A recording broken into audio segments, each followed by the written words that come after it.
Siamo in delle battute finali sulla redazione e la definizione di quella che è la bozza di intesa, l'intesa stessa. Dopo la serie di incontri serrati dell'ultima settimana, il governo è vicinissimo a chiudere l'intesa tra i diversi ministeri sull'autonomia di Veneto, Lombardia ed Emilia-Romagna. Ad annunciarlo il ministro agli affari regionali Erika Stefani. Vi è stato un grande dialogo anche con tutti i ministri sia del Movimento 5 Stelle che di ministri della Lega, e sono state superate, a mio avviso, alcune perplessità che erano state avanzate da alcuni ministri ancora nel corso dell'autunno.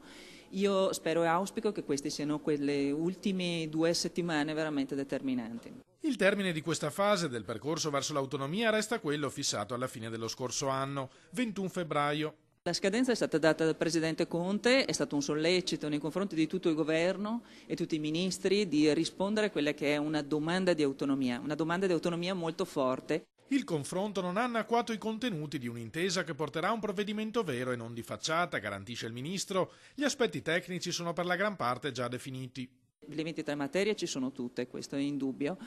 E la declinazione interna è abbastanza articolata perché sono materie, vedesi per esempio l'ambiente, che dal 2001, tempo in cui è stata approvata, è stata modificata la norma della Costituzione 116 terzo comma, è cambiato veramente il mondo per quanto riguarda anche la materia ambientale, assolutamente molto complessa, ma proprio tecnicamente complessa. Meno vicino a una definizione è il tema cruciale delle risorse.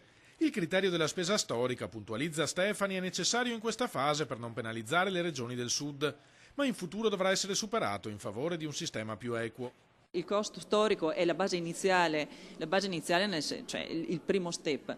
Il raggiungimento di quello che è l'obiettivo è quello dei fabbisogni standard, che nella previsione, nella domanda che io ho fatto, che ho sottoposto al MEF, è quella che entro un anno devono essere strutturati i costi standard e i fabbisogni standard. Questo è un procedimento che coinvolge tutta l'Italia, cioè tutte le regioni dovranno conformarsi ai principi che sono sottesi proprio al fabbisogno standard.